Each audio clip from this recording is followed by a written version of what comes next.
Bloemhof residents' livelihoods have been washed away. Bloemhof, 3 hours away in Mahikeng.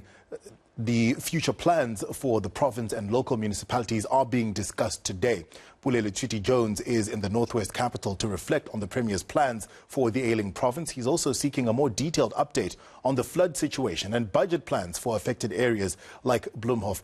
Pule, so you have shown us over the last few days the devastation caused by the heavy rains and the flooding. What's the plan for rebuilding this community?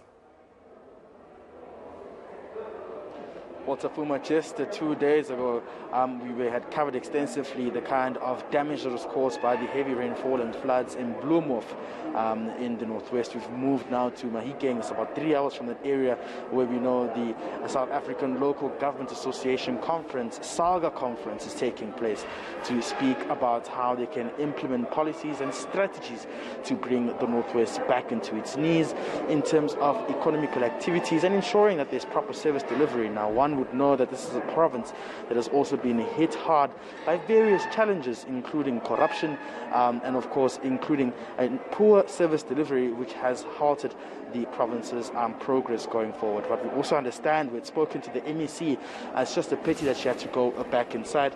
And she said that they met yesterday with some of the stakeholders, including MECs across the province and, of course, mayors, in terms of how they can pave a way forward.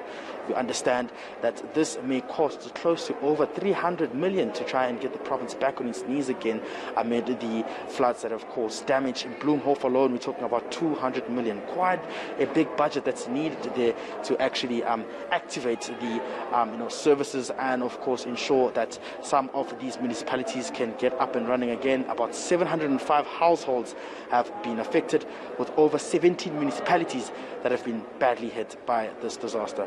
But joining me now is the SAGA Chief Operations Officer to give us more clarity about this, Mr. Lance. Mr. Lance, thanks for joining us. Now, we know that the association conference is taking place right now. What are some of the things that you will be speaking about to pave a way forward, particularly around the issues of municipalities having to be key sectors to accelerate service delivery?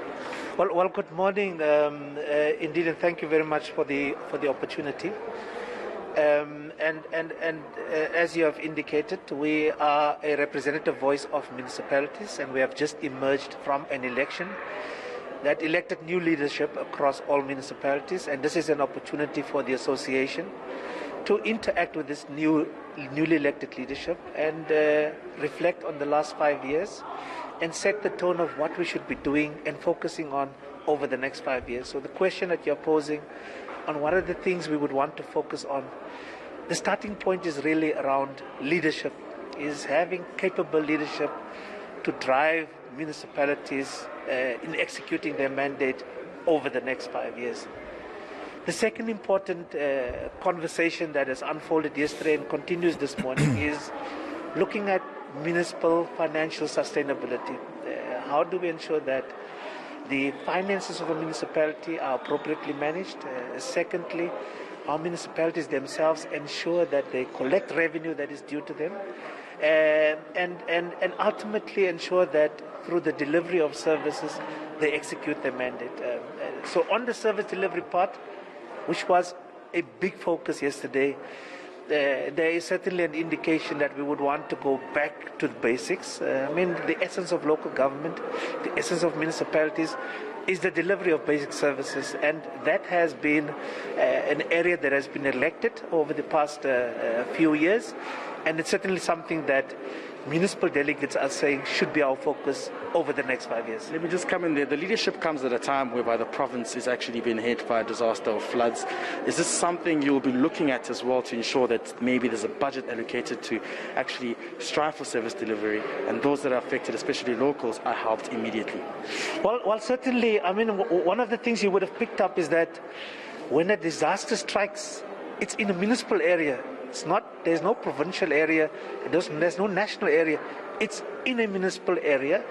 And whilst municipalities have a role to play through the Disaster Management Act, certainly one of the biggest weaknesses is the financial muscle to respond to some of these disasters. And quite often, as you would have seen recently in the Eastern Cape, as you would have seen in KZN, municipalities are really at a disadvantage because they are unable to respond immediately, and largely because of the lack of resources. So conversations must unfold around how do we ensure that appropriate funding mechanisms are made available much speedier for municipalities to respond to the challenges that arise from your disasters.